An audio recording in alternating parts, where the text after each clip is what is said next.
Are there any questions that you'd like to ask? I see a lot of potential in the short term, like before you go to space.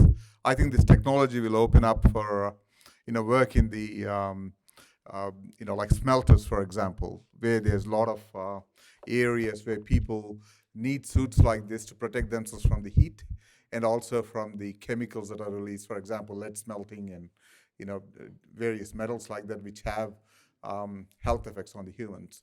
So that could be a good testing ground before you proceed and develop the technology going forward, and also it gives you a source of income while you're developing that.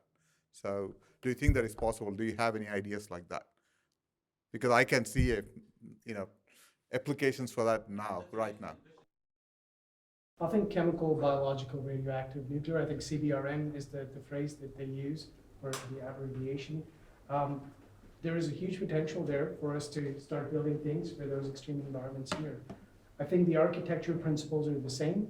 You're just going to probably replace the fabric. And again, what we call boundary conditions will determine the actual design of the suit, but it's definitely on the roadmap for us. We've looked at the bushfire aspect as well to see how we could give volunteers a chance to get into one of our baseline suits that could cool down their body temperature. So we're exploring use cases, so definitely a lot of opportunity here on it.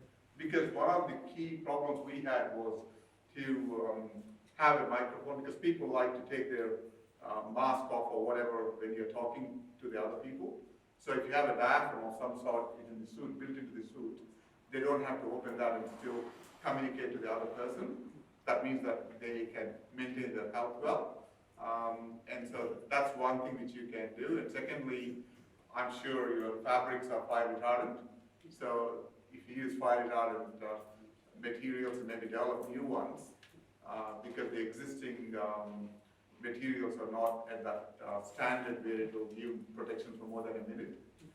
Maybe if you can develop a fabric which goes beyond a minute, then there's a lot of opportunity in the real world here and now, and maybe in 20 years' time that will be the shooting star for you to go to the